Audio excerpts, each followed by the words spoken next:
Yeah. If I die tomorrow, I hope you hear these words. I ain't here to flip no birds or sip no syrup. Hope the future generations can get this urge. Stay woke, youngin', and avenge these nerds.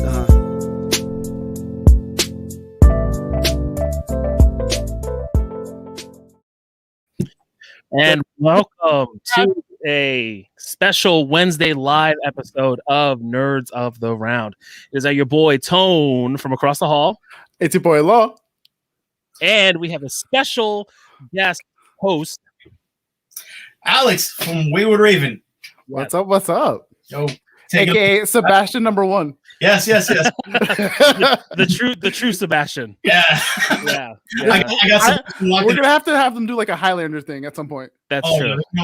There can only be one artist co-host in the in the show, and they have to fight it out in a draw-off battle. My plan is to feel like you ruined my comic. So today is a live episode of Nerds Around, a Wednesday. We are having a fun, great guest join us today. And before he joins us, let me give you a little bit about him. He is been drawing since he could hold a pencil, getting his first job at 18 as a concept artist and animator. Since then, he's become a jack of all trades in the industry, from illustration, animation, graphic design, video production, and puppetry. He's done it all. He's best known for his comic Plunder Pup, but some of his other works are The Wiz and the upcoming webcomic Dax Photon.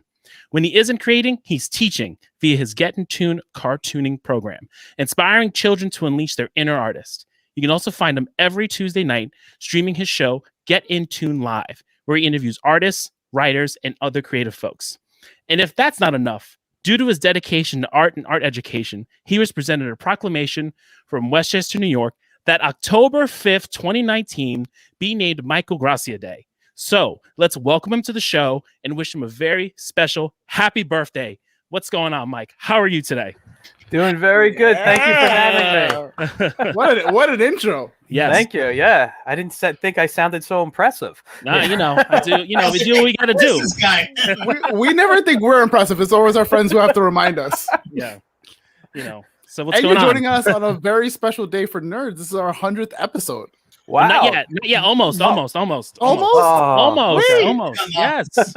You got my hopes up. You're in the 99th episode. Okay, that's close enough. I was getting hyped. I was like, today's the 100th, right? Yeah. This is 99. It's okay. I'm not special enough for 100. No. Look at this way. Look, you are the last double-digit episode of ever of Nerds Around. It's very true. Very true. Exactly. we're just spinning it around. So glad you're here to join us today on your birthday. How's that been going? Oh, it's actually been a great day. I took the day off from my day job, but I had some freelance to work on. So, sorry, I'm putting my phone in do not disturb mode so we don't get any phone calls. Sorry, I forgot to do that before I went live. But yeah, no, my wife has been working from home, so I kind of pulled out my Microsoft Surface and did the freelance work I had to do, and we just kind of binge watched some shows, and she worked, I worked, and that was really it. It was a relaxing day. Ordered some from one of my favorite Japanese places in the area, and very relaxing and fun. Nice. What are you binging? Yeah, actually, we started what was it? Modern Family, because we never watched the show, and everyone told us we should be.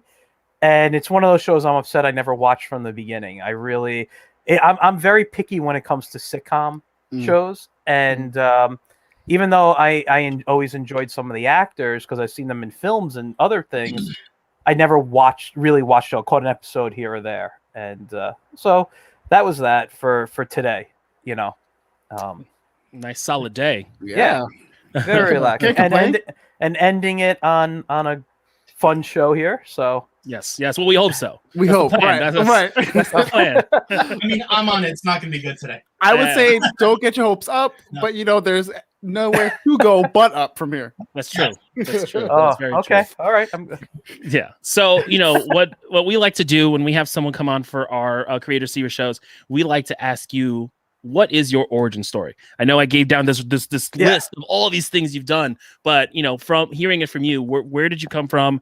How did you get into this? Tell us everything you can. All right. Well, I grew up in a town called Mahopac, New York. I don't know if you guys are familiar with it. It's in Putnam County. It's about maybe an hour and 20 minutes from New York City. And I grew up I grew up there, but I was always drawing. Like you said, I've been drawing since I can hold a pencil. So basically from 2 years old, I've been making marks with whatever I could put in my hand. I grew up with medical issues, so I didn't really get into sports. I don't mind sharing it. I'm a 2-time kidney transplant recipient, and my second transplant, I ended up with some really bad. It was a rough recovery that I ended up with type 2 diabetes now and arthritis in my knees and hips. So I've kind of had a rough time medically, but drawing was always there for me. And we discovered my kidney issue when I was 8 years old. I was in the hospital for a week, or maybe 7, around that, whatever. And I remember getting lots of gifts from people. I'm a little kid, people giving you gifts and whatnot. And one of them was a Mad magazine. And I fell in love with parody at that time. I fell in love with, Sergio Aragone's all-time favorite artist, but I'm loving, you look at Drucker's work, Don Martin, whoever was it. And I became an avid Mad magazine reader at that time. And I've always loved that stuff. And I created my first character when I was 8 years old. I would make little, give us a name, give us details. Come on, you can't just leave us hanging with that. He actually appeared in one of the comics I released in the 90s, based around Plunger Pup, the one book I'm mostly known for. His name was Mighty Monkey, because I loved Mighty Mouse and I always loved monkeys. Okay. So much so, I'm going to tell you this right now. So much so, I'm one of those people I hate. I do social media because I need to do it, but I hate it.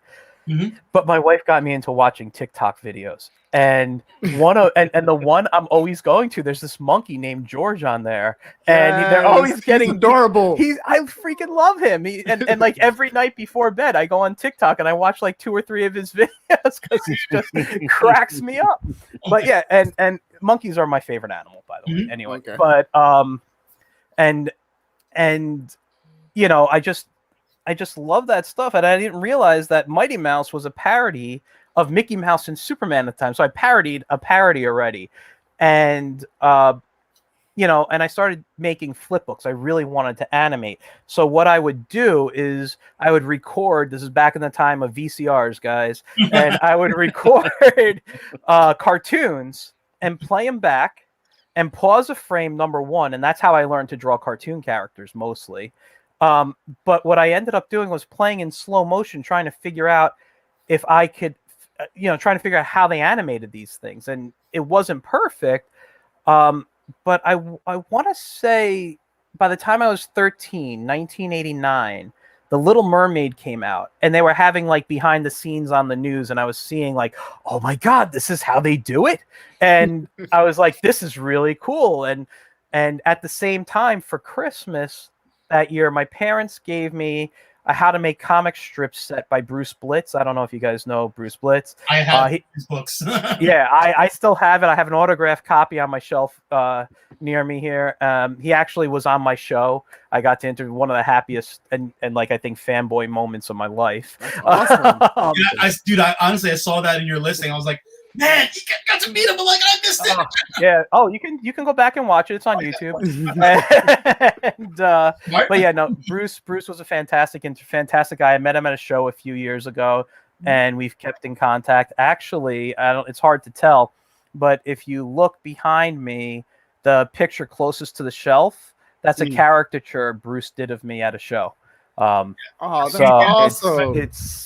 And he was so kind, and we had this great professional conversation about working on iPads. He just said he just gave it to me for free, and I was like, that was one of the. I was like, But anyway, growing up with that stuff, I started making my own comics, started to learn, and because I couldn't really participate in sports, and I didn't really do much stuff. I was kind of a loner, and not in a crazy way. I just preferred to be alone in my own world with comics and whatever it was, that when I went to college, my first semester, I took a program called Director. I don't know if any of you here ever studied it.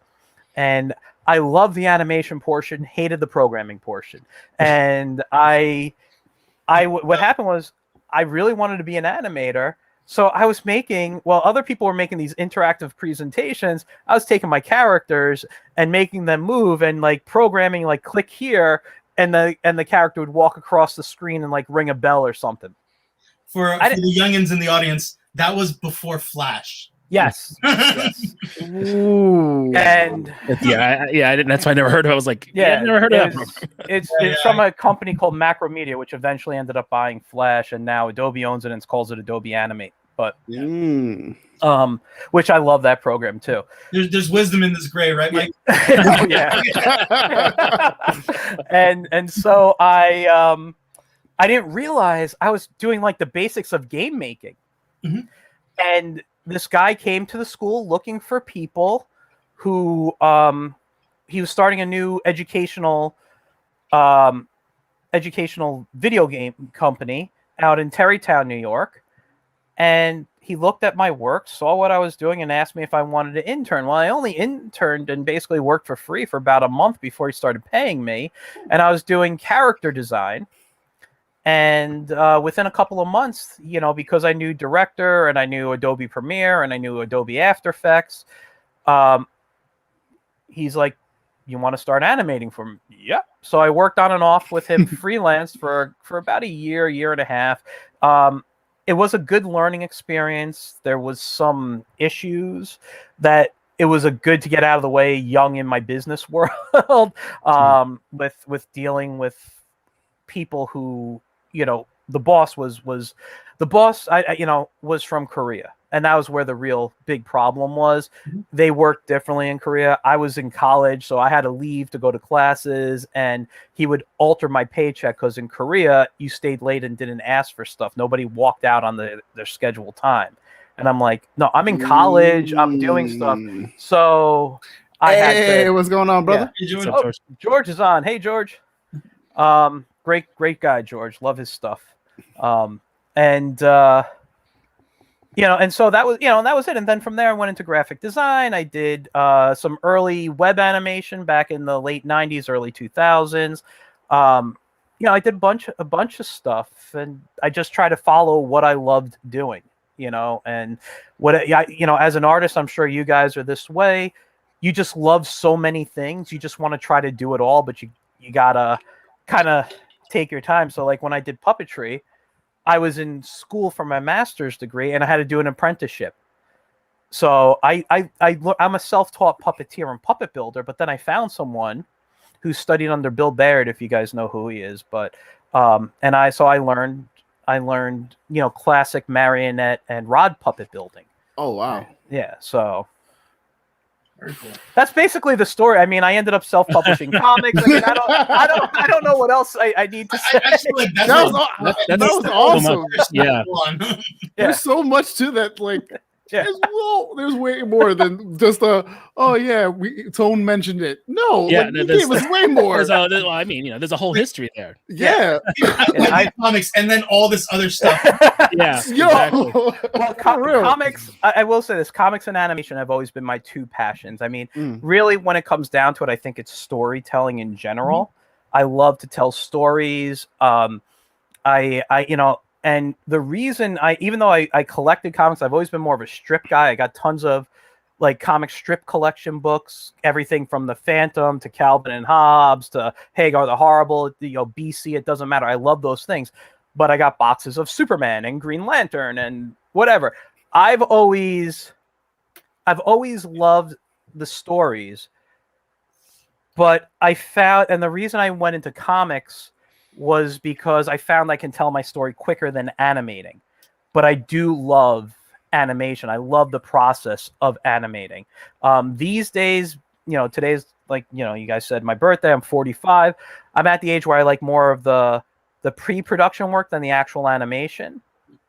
But animation is still fun to do. I like the character design, the story development. I mean, the storyboard. I was working on a storyboard today for a client, you know. So, like those type of things, I truly enjoy doing, as opposed to the animation, the actual animation. But I do enjoy animating. I mean, it's still fun for me. It's just not the super fun part anymore. It's less. It's more of the mechanical stuff as opposed to like the headspace creative aspect. You know. Yeah, I mean, when I get a gig where I can be creative animating, I think I really succeed there. I like to try to do different things, and when I animate, I actually still animate in Adobe Animate. I'll do it on my Cintiq now and do it all by hand. I was going to ask you about the your process. So now you do 100% digital for production work, right? Yes and well, mostly. I do a lot of drawing still on paper, and I'll photograph it with my phone. I don't even waste time scanning, and I just either email it to myself or AirDrop it. Excuse me. Or and then I'll definitely do my inking. I'll do my coloring, everything on the computer that way. But what I like about it is sometimes drawing digital in pencil, I can't flesh it out like I can on paper. And I could do a little bit more, and then just even if it's a rough, quick, like little more than stick figure, just some kind of shapes, at least I've played around with ideas instead of constantly hitting undo or adding layers and turning layers on and off and getting confused. So I have lots of papers all around me. When drawing with paper, it makes you like, because I'm trying to think about how to say this, because I think you and I have a similar background in that we probably both started traditional and then begrudgingly adopted digital drawing techniques. Yeah. Do you find that like it's easier to get your ideas out on paper, or because it's less forgiving? For comics, yes. Yeah. For animation, not these days, because number one, I don't have an animation table anymore, and I don't have a big light box. So for animation, I don't mind playing in Adobe Animate or even in Photoshop or something like that. But for comics, yeah, I also like to be messy. I'm a very messy artist. If I was to show you my sketches, like, it takes a lot for me to do a good cleanup drawing. So like when I pencil and I'm inking myself, I don't care what it looks like, because I'll go in and ink and I'll choose the lines that I want there. If I'm working for someone else, I'll take my time and really clean it up, and I'll usually deliver that digitally, So, but yeah, I don't know if it's because it's unforgiving. I just love paper. I love feeling the graphite on my hand. I love getting dirty. There's the computer is, it's a little cold in the way that you're not like, I'm literally sitting here. If I look down, I'm looking at my Cintiq. I'm grabbing my Cintiq right now in front of me. And when I wear my glove, wherever it is now, my smudge guard, it feels nice. I can glide through it and whatever, but it doesn't feel 100% like paper. And I like the feel of paper. No, I completely understand that. Yeah. I've always chose like papers for fun, computers for work. Yeah. That's kind of how it is. I mean, if you guys see my latest image of Dax Photon, I did that all digital. Because I think I started that on a stream I was just doing for fun, and then I'm like, oh, okay, I'll just ink them in, and I did everything like that. Nice. How'd you find that style, and like what has digital forced you to change your style, or you kind of try to keep it the same for the most part? It's interesting. My style changed in 2011, 2012 after my second transplant. I had it in 2011. And what happened, you'll notice my hand isn't 100% steady. Okay. And that's because of the medicine I'm on. But my hand was like this for the first 8 months. I lost my ability to draw. I couldn't hold a pencil. And I went through a major depression because I lost my best friend. And I had to kind of reteach myself how to draw. So if you look at my work from, like 2000, pre 2011, there's a slight difference than what it is now. But my influences have always been, well, number one, Sergio, Alex Toth, I'm a big fan of. And from Alex Toth, I get that less is more. And growing up, and I think we're all kind of around the same age. I loved all the Batman the Animated Series, that whole DC animated universe, and like my arms are very much, Bruce Timm. Same thing with the body, maybe a little more cartoon than Bruce did. Mm-hmm. When I look at the feet, that's kind of like a Don Martin or even a Don Bluth, like a Dragon's Lair or Space Ace type of feet on them. I think the thin legs kicking out, like, is Sergio. I mean, if you look at Gru, he kind of does that. Sometimes they're just very thin and straight lines. Other times he kind of kicks out. Like when you look at, was it the Mighty Mangor or something it was called, which is a fantastic story. But that's the characters, and I always say I kind of take in from everything around me. Mm-hmm. And even though, like, I studied under Tom Gill, who is known for doing the Lone Ranger comic book back in like the 50s and 60s, and I studied under Richard Rockwell, who worked on the Steve Canyon comic strip with Milton Caniff. Mm-hmm. So I'm very like classic in what I love, Mm-hmm. And even though those were like my actual teachers, where I was in a room with them, I can look at Charles Schultz and be like, oh, this is very Peanutsy. Or I can look at Jerry Ordway and say, ooh, I got this from Ordway. And, don't get me wrong, there's a lot of great artists out there. But when people ask me who are my influences, I'm going back really old school. Alex Raymond, from Flash Gordon and like those type of people. I love looking at these guys were the masters. People can look at people, like somebody like Jim Lee and say he's fantastic, which he is.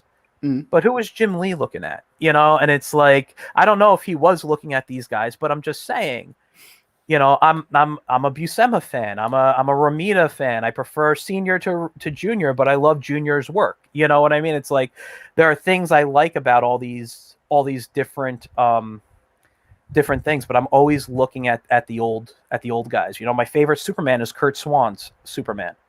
I'd rather see Kurt Swan's work than whoever. You can name someone else, but that Right. To me, Kurt Swan is the Superman artist, is like the top. Doesn't get better than him. Okay. And it's interesting to me too, like looking at the drawing of Dax Photon. It's like every piece of his design, I'm like, that's a throwback to this era. Definitely, like, even just like the headpiece is like 90s X-Men, like with the hair coming out, little badges in there, and definitely I see the Don Bluth Space Ace in there. Well, when he was first designed, I didn't even realize it until someone pointed out. He goes, like, you just copied Space Ace, but cartooned him down. I'm like, no, I didn't. Just this is all me. And then I look, I'm like, oh my god, like he actually had like a V-neck with a striped shirt, and I'm like, I really stole.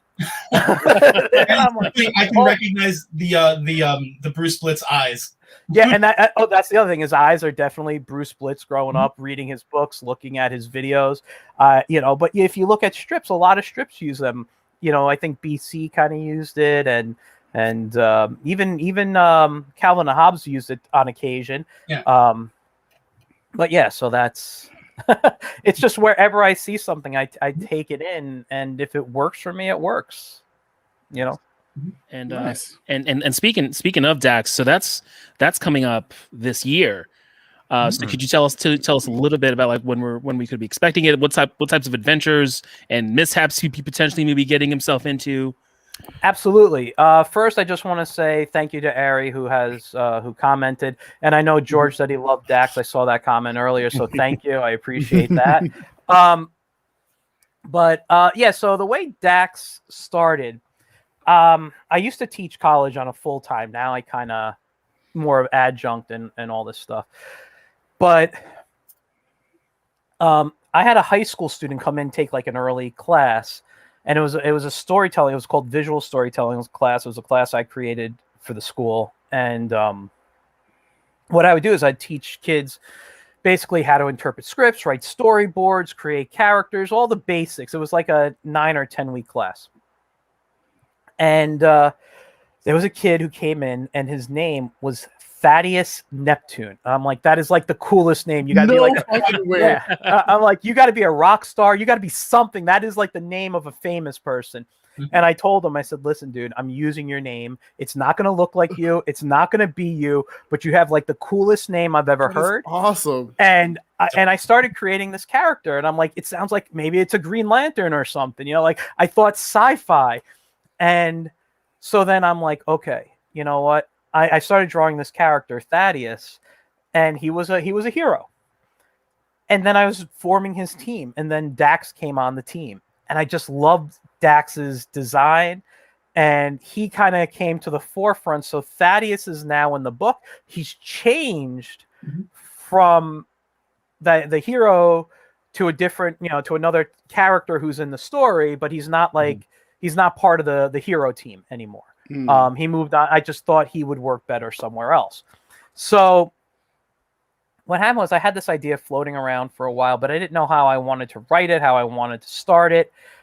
And I reached out to a friend of mine, and my friend is a great sci-fi writer. I told him about it, and he just got it. He got the character. He understood the references to the classic Flash Gordon, Buck Rogers, Starhawks, all those old comic strips that I loved.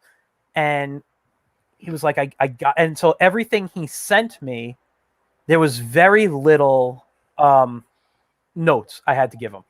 Like once in a while we'd have to talk, but I'd have to give him very little notes. So the way I planned the story was, let's do it as a webcomic. We're going to do 52 pages. So it's one a week.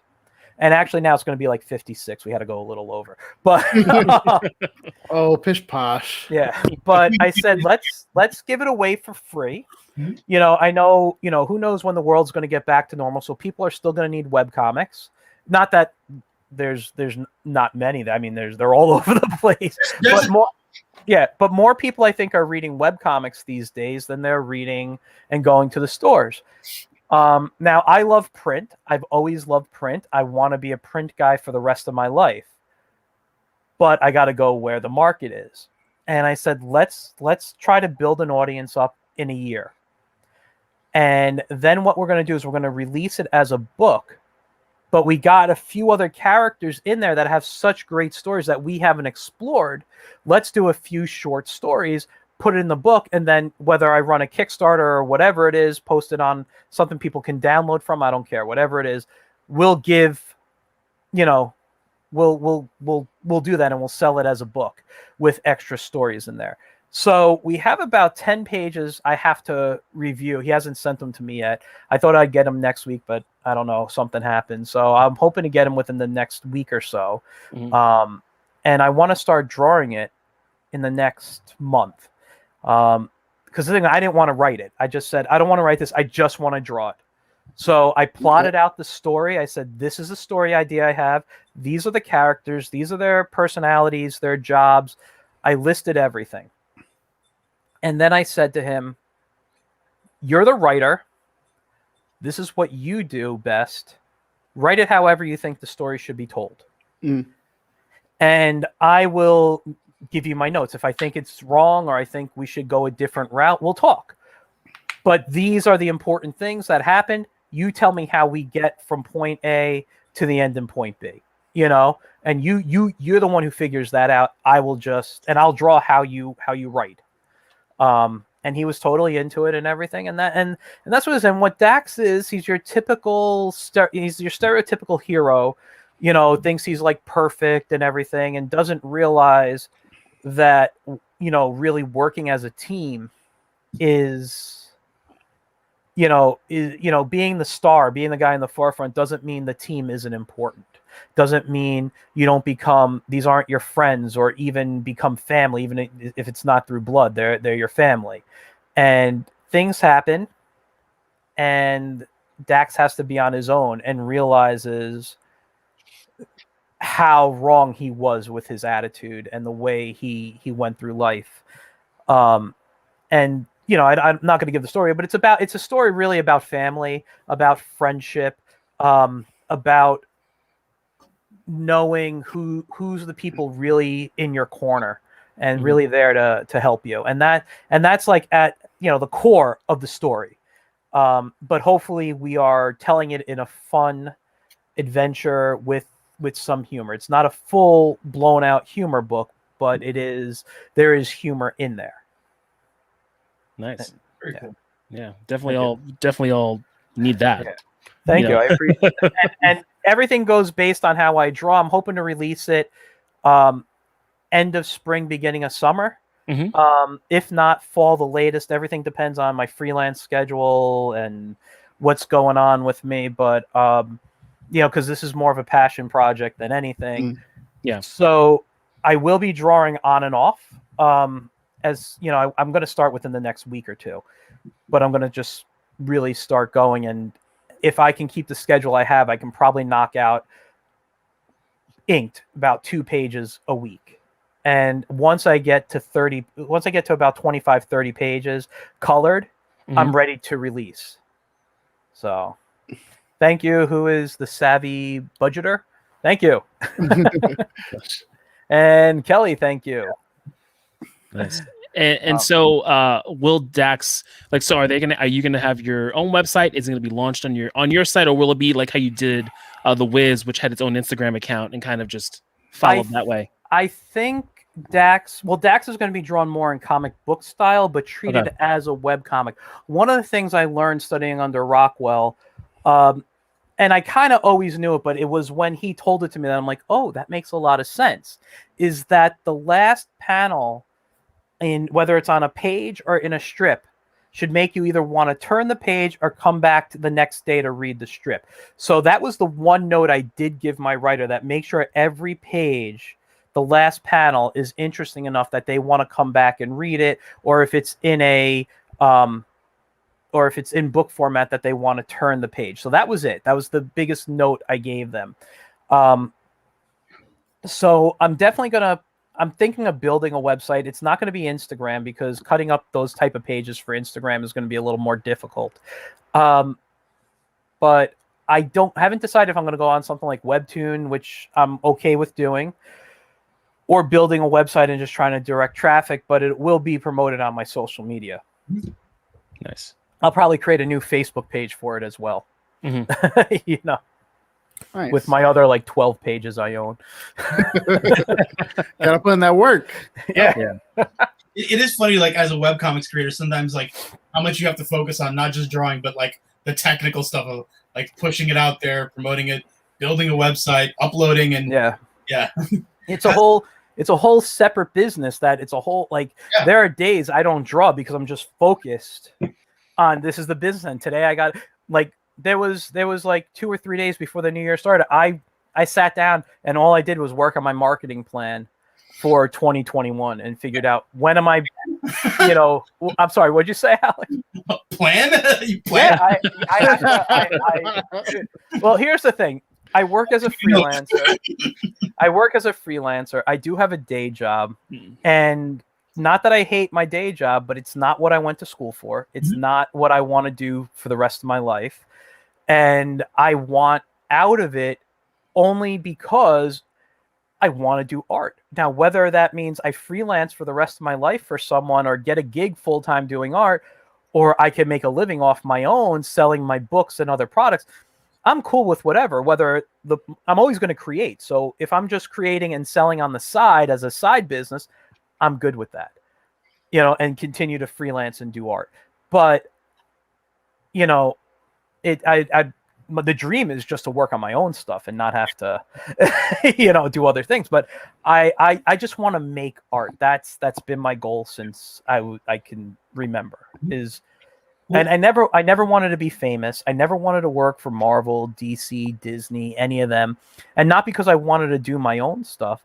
It's just, I just want to be the guy who makes a living comfortably, can pay my bills, and have something that I can entertain people with. That's it. That's always been the dream. I can definitely relate to that, and it's funny too because as someone who knows you, it's like I see you're an artist, but you're also an educator, and in some ways you're influencing the next generation of illustrators in many ways. Thank you. Can you tell us about that? What made you start going into art education and doing your kid shows? Well, what happened was, honestly, 9/11 happened. Oh. I was shortly before 9/11 started. This, happened. I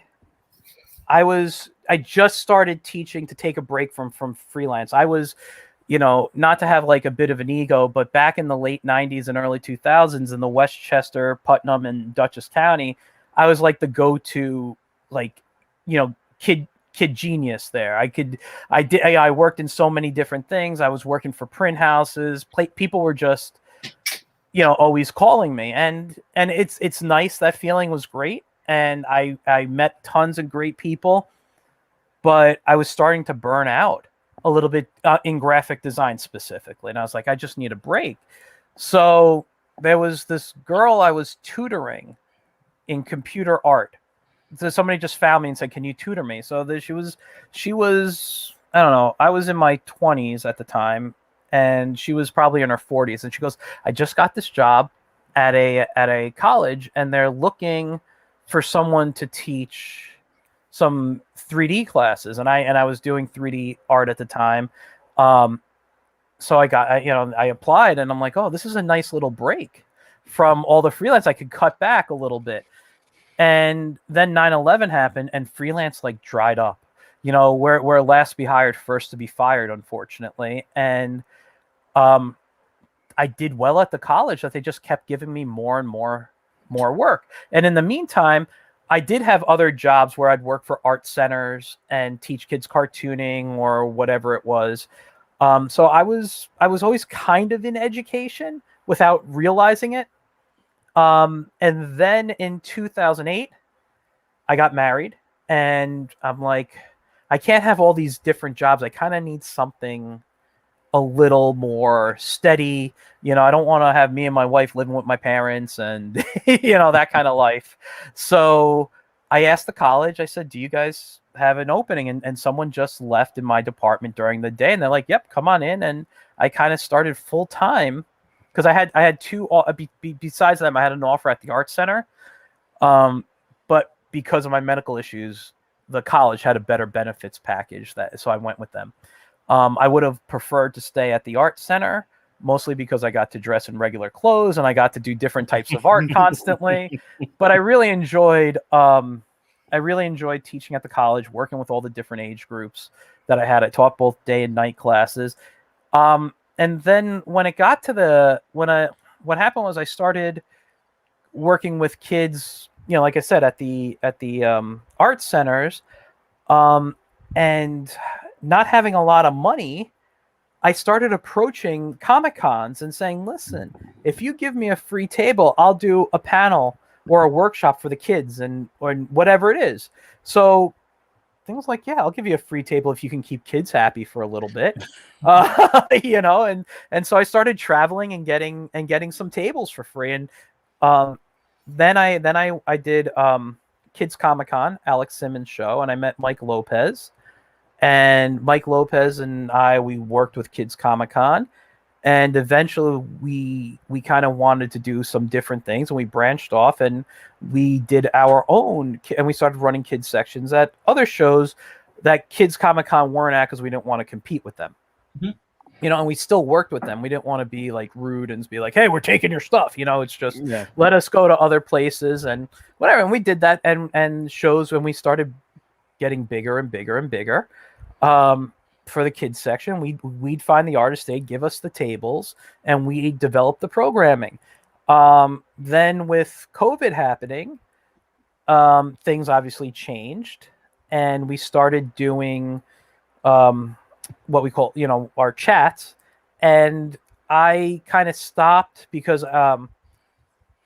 Mike's great, and our shows were good, but I wanted to focus more on talking with artists, whereas Mike's more into like voice actors and things. So he wanted to kind of go that route. And I said, well, I like talking with them, but that's not my favorite thing to do. So I said, you know what, I'm going to take my Get in Tune, which is my educational product line where I visit camps, libraries, schools, and teach kids about cartooning and stuff. And I said, I'm just going to start interviewing artists. And I really wanted to focus on indie people, and not just because I'm an indie guy, but I don't really read mainstream anymore. I don't find the stories fun, and the stuff I'm enjoying is all indie. And I'm like, these are the people that should be in the spotlight. More people should know about indie creators. I want to see these guys, be successful. And some of the people I've had on have names in the industry, but are doing their own thing. Like Mark McKenna came on a few weeks ago, who's obviously worked everything, Marvel, DC, Star Wars. He worked on every property, but he has his own children's book line. He has these other comics that he's doing, and that puts him in the indie creator world. He may have a name in the mainstream world, but he's technically an indie creator with his own line. And last night I had Renee Fitzner on, who does a webcomic called Mythic Creature Trainer. I've been a fan of it for years. He had a Kickstarter coming for the second issue. This is a guy who animated for Disney, and he's done a lot of great stuff. But even though he's animated for Disney, he's an indie creator, and that's my goal. Let people get to know about the stuff that they're doing. So I don't really work with. I'm a big supporter of what Mike Lopez does now. Incredicon and Incredichat is the names of the stuff. Incredicon was the show we put on together, but due to health issues and working on trying to rebuild my brand up, I kind of left. I left Mike in charge of it. I'm still there. I'm still his number one supporter, but that's really Mike now. And I just focus on Get in Tune and my freelance now. Wow. So yeah. I appreciate it. Like as someone who puts creators out there, having been part of those shows too. Yeah, you've been on, and Michael, you're super creative in opening the doors as well. Thank you very much. I just wanted to read. You've been on my show. Your stuff is great. I love promoting those things, and I just want to see not just friends of mine, but everybody kind of succeed. I say on my show a lot, I thank the creators for being creators, for giving people the opportunity to have some kind of entertainment, especially in the COVID world now, where they can escape from whatever stress, anxiety, whatever's going on. If you make them laugh for 2 seconds, they forgot their problems for 2 seconds. If you give them a book that takes them 10 minutes to read, they're out of the world for 10 minutes. And that is something amazing to have the ability to do. And these people, and I'm not talking just about me, but people like you guys, people out there who are creating, these are the people who need to be known about, need to be shown off, need to be respected. I mean, if we go to the 40s and 50s, the cartoonists were the superheroes of New York. I mean, not of New York, but of the United States. I mean, you look at Chester Gould. How many people, if you knew who Chester Gould was, Dick Tracy, oh my God, it was one of the biggest things, or even Charles Schulz, Peanuts. These guys were celebrities. And I'm not trying to make creators celebrities, but I would love to get them maybe a quarter of that level of kind of respect and known.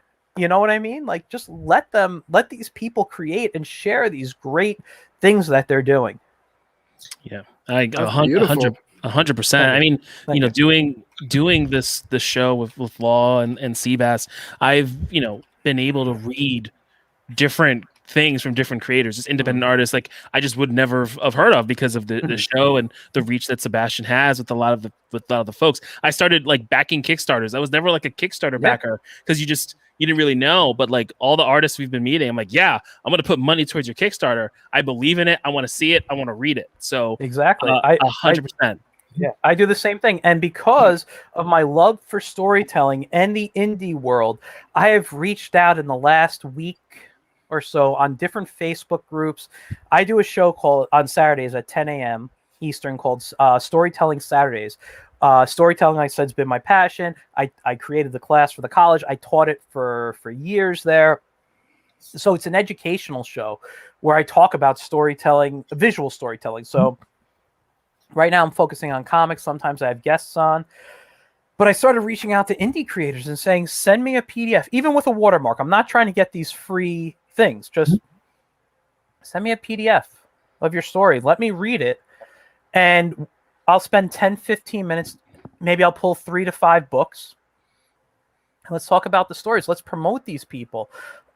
Same thing with the web comics. Let me see what's out there. Let me get people and push them in. So if I spend 10, 15 minutes of an hour show just promoting something out there and giving my critique, like I'll tell you what I'm going to talk about on Saturday. I don't hate the story, but it's not a comic I would read. I would watch a movie. If this comic was a movie, I'd totally watch it. But as a comic book, it's not what I want to, because when I read my comics, I want more escape than they're giving me. Too much reality, violence, sexual situation, cursing. I don't, and as I'm not a prude. I don't care about those things. But in my comics, I just want to escape and have something fun and silly. But put this in a movie format, and I'm right there.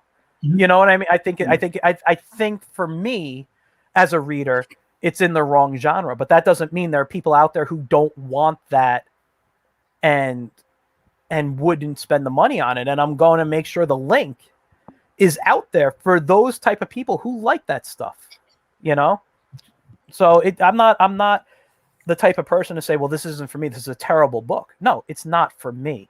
But there is stuff out there for others who will love this stuff, Yeah. And that's the important thing. Mm-hmm. Yeah. Michael, you have such a good heart, and I'm so glad we have you, man. This is Thank awesome. you. Thank you so much. You've been doing this for forever, for as long as you have been. Has there ever been a point where you kind of second guessed yourself about doing this, where you were just like, what have I gotten myself into? Like maybe I should like pull the chute? Every waking minute. It's wow, really? You know what it is? Like I said earlier, I had all my medical issues. I suffer through depression. I suffer with anxiety. I have a good, healthy self-image. I know that. But, as an artist, I think we're always our worst critic. I'm sorry, is that me? Yes, it is. I didn't realize my Facebook is opened up and I'm hearing beeps on my end. I'm sorry. It wasn't coming through, so yeah. Okay. Well, yeah. It was. Wouldn't have noticed if you hadn't said anything. Exactly. Yeah, it was throwing me off. But yeah, no. So what it is, we're our own worst critic. Like that picture of Dax Photon that I sent you guys, I was looking at it the other day, and I'm like, oh crap, I made his leg too thin on one side. And I'm sitting there and I'm like, it's out there in the world. Everybody's seen it. Like I'll create a piece of art and be like, I'm the greatest artist who ever lived. And then I look at it 10 minutes later and I'm like, I suck. This is so bad. How do people pay me? Dude, I swear, I'm looking at it right now. I wouldn't have noticed if you hadn't said anything. But you see, that's me. But that's me pointing out my faults because I know it. And the only way, like somebody asked me, like, how do you know you're a good artist? And I say, people pay me. And that's how I know. If nobody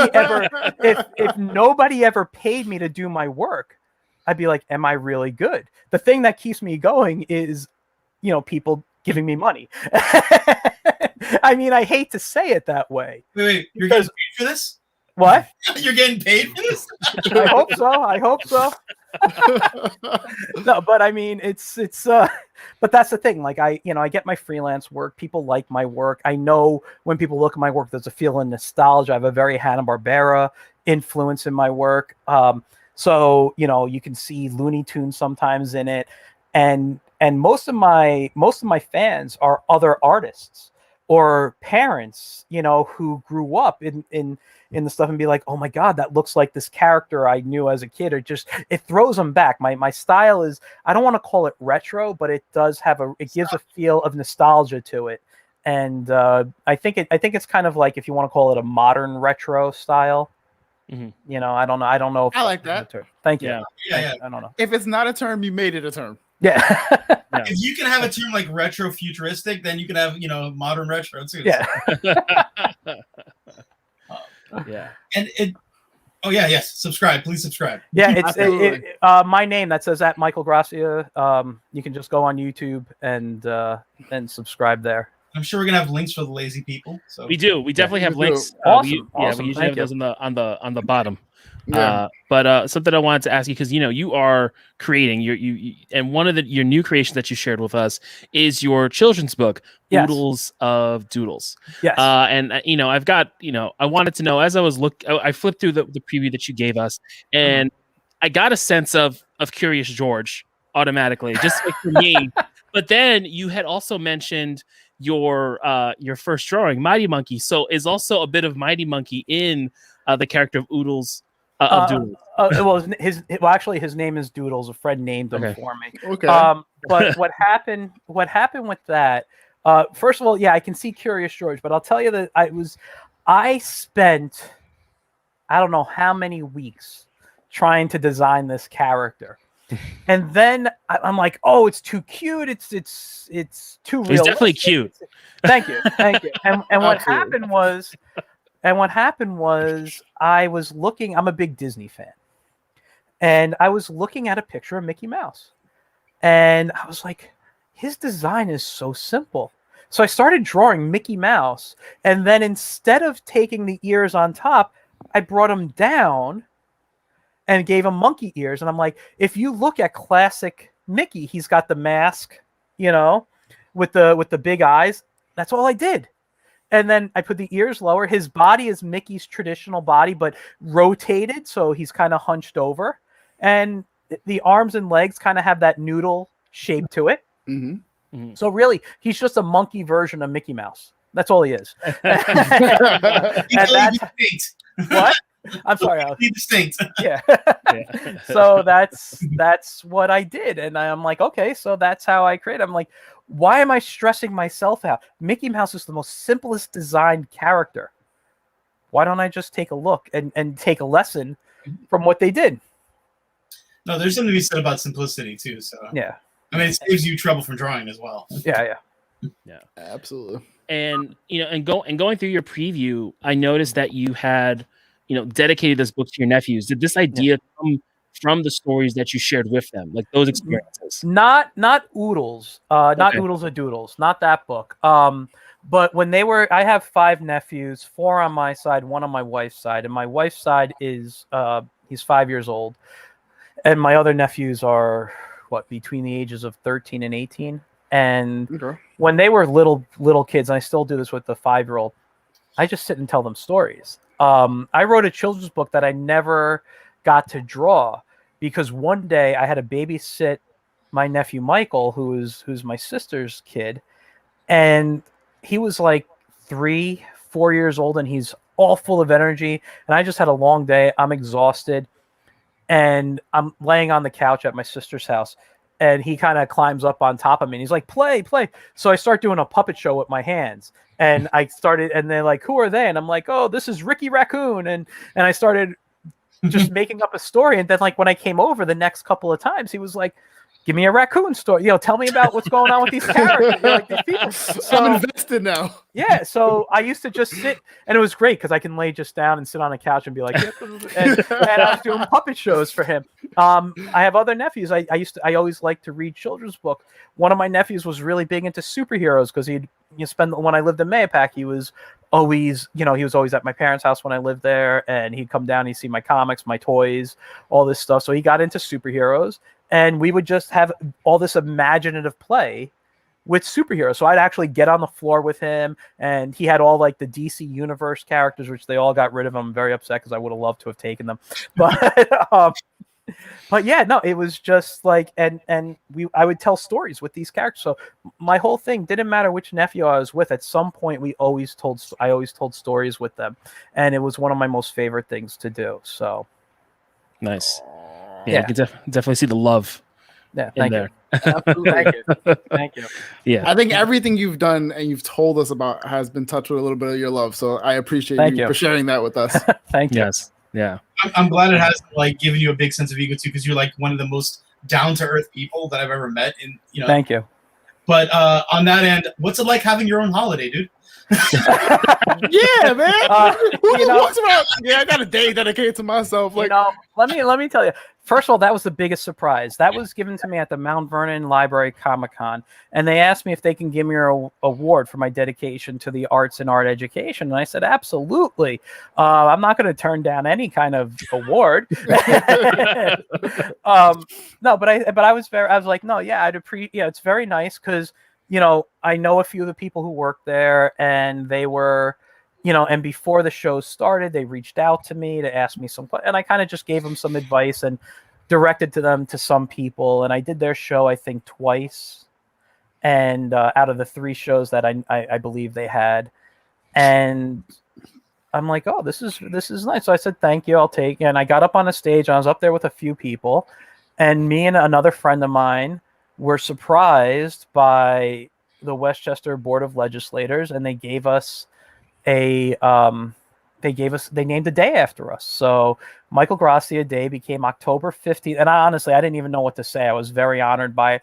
And what's funny was one of my old college students was in the audience because her sister was a vendor at the show.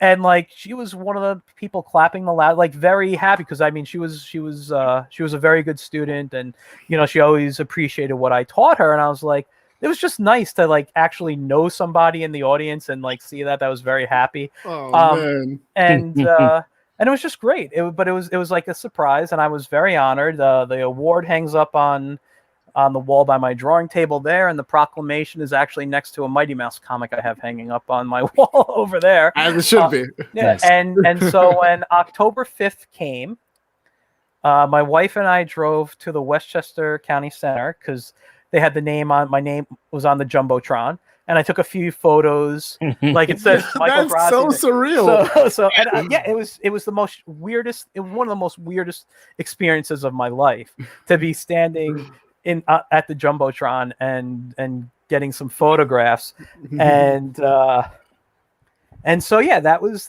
2019, and then 2020, I really didn't do anything to celebrate. That fell on 2019. It was the weekend of New York Comic Con, and I wasn't going that year, so it was kind of nice to kind of be able to take that day and see my name on the Jumbotron. It's your day. Yeah.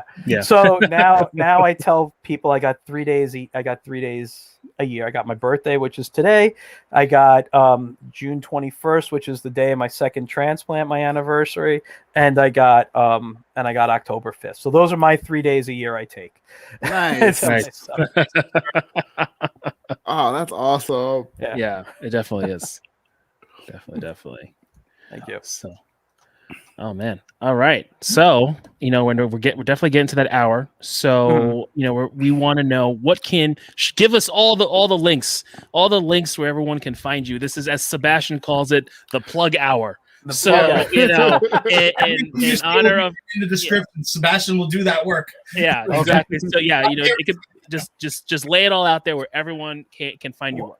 Well, the 2 big websites of mine is michaelgrassia.com, which is just my name, michaelgrassia.com. And then there's getintoon.net. So Toon is spelled Toon. And that getintoon.net is where you can find out about my educational programming and hire me for that. michaelgrassia.com is more of my artwork and business type of stuff, character design, comics, things like that. But on social media, at Michael Grassia is for Instagram, YouTube, and Twitter. On Facebook at getintoon.net is the Facebook page for Get in Toon, where you can watch my videos live on Facebook.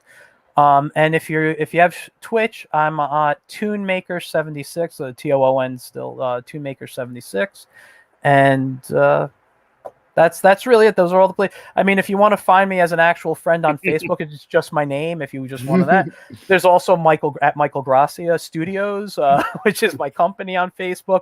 At the Wiz Comic on Facebook and Instagram, which the Wiz should be starting Keep up. them coming. soon. I know there's more. I know there's more. What else? There is a Plunger Pup Facebook page, but I haven't posted on anything on that in a year. Years, I mean.